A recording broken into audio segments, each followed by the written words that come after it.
Back here in Utah, with the air getting gunky in the valley, I love that gunky. Now is the perfect time to plan a mountain getaway to non-gunky air. Yes, news specialist Janae Anderson leading the way out of gunkiness. She takes us inside the famous Midway ice castles this morning.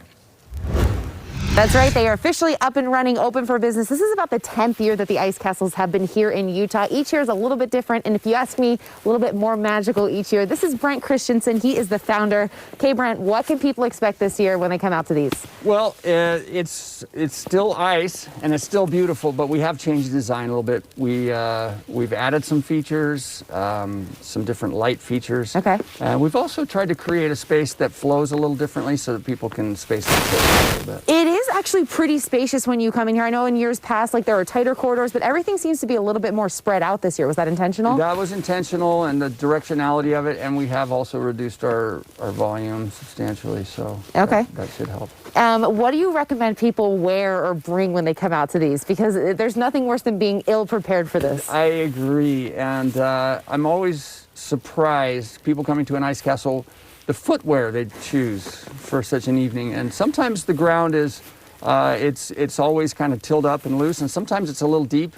And if you're wearing tennis shoes, you're going to end up with, snow or ice down inside your shoes. Okay. And also, so something warm, and preferably something with a little tread on the bottom of it. Okay. Don't come with some of those Ugg boots that are just completely slick on the bottom. Those are the worst. Good to know. I mean, they look cute, but maybe not as functional, right? Yeah. If people want to check it out for themselves, how do they get tickets? What do they need to do? On our website. Okay. icecastles.com.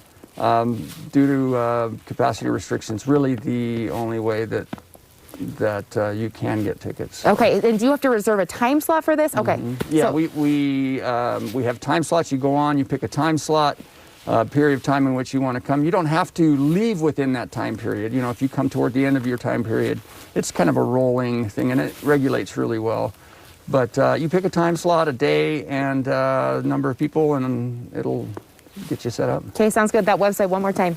icecastles.com. Okay, guys, make sure to head to that website so you can reserve your time slot and see them for yourself. Send it back to you. This morning. That's right. This is certainly something that is worth the cold, worth braving the cold temperatures, worth seeing for yourself. These are the Midway ice castles. They are about an acre of icy architecture. This is Brent Christensen. He is the founder. Okay, what goes into making something like this? A lot of water. Okay. And fortunately, Midway has a lot of water coming out of the ground, and so that works out really well for us. But also a lot of labor. So by the time we get to where we're open, which was over a week ago, we've put in about maybe 10,000 hours of labor. Wow, okay. And we build them out of icicles and spray water on them, and it takes about 10,000 icicles per Now, day. do you have to, I know you say the opening day always depends on, the temperature, so was that a huge factor this year for you guys? It's always a huge factor. We had a really cold spell in November. It allowed us to get an early start, and then it warms up and it melts a little and we grow a little, and so it's always a factor, especially here. We're not that cold. Yeah. We'd like to be colder, but it's always a dance with Mother Nature, that's for sure. In your opinion, what is the coolest thing that people will see when they come here?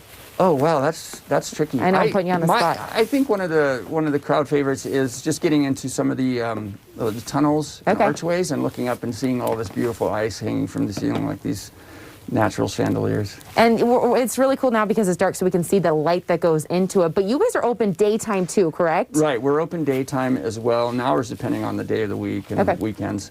But daytimes are very cool, especially on a day like today where it's snowing and there's a lot of cloud cover. These things turn very, very, very blue. Oh, cool. And or in the sunlight with the natural sun coming through. So it's a different experience every day, all day long. Yeah, right. If people want to check them out for themselves, I know they have to reserve a time slot. What's your website? Website is icecastles.com. Okay, guys, so make sure you head to that website, reserve your time slot, dress warm, and wear good boots. Send it back to you. Hey. That's right. They are officially up and running. The Midway ice castles are here and ready for you, seated on about an acre. It's about an acre playground of icy creations. This is Brent Christensen. He is the founder. Okay, I know you guys have made some changes this year, so what can people expect when they come out? Well, many of the things are the same because Okay. they're very popular, but this is, for example, one of the things. It's a very cool tunnel, and in one of the walls we have thousands of little LED lights that kind of create these cool, flowing, cascading patterns that vary, and it's fun really to be. It's magical too, because when you look up, you see the lights, and then you look up, and it's incredible what we're looking at. So how did you guys even create and form something like that? Well, there again, a lot of these are just created with just layers and layers of icicles that grow. Okay. And then the ceiling, you still get water dripping through it, and that creates those icicles that hang down and give that natural look. So neat. How long are you guys planning on running and being open? That is all up to Mother Nature. Okay. Of course. How long are you hoping to be up and running? We love to be open through February. Okay. And typically we don't make it till March. Okay. Sometime in February is typically when Mother Nature dictates that we shut down. And what changes are you making for COVID? Are you limiting capacity? What's that going to look like? We've limited capacity, and we've created features that are kind of a one-way, like this one, people will funnel in and out. And I've heard, like on social media, people recommending seeing it both daytime and nighttime. You get different experiences. So maybe arrive like midday, right before dusk, so you can kind of see both. What do you think? That's not a bad plan. Okay. Right before dusk is good. Sometimes you get a little cold if you're trying to stay really long. So a lot of people will do one or the other, or do one and then come back. It's, it varies. But to see it like in full sun is really amazing. And to see cool. it when it's completely dark and the lights really come out and shine. So two different experiences. Yeah. So double worth a double visit, if you ask me. Kate, what's your website? People can reserve a spot. Icecastles.com. Okay, easy enough, guys. Make sure you head to that website, icecastles.com. Reserve your spot. See them for yourself.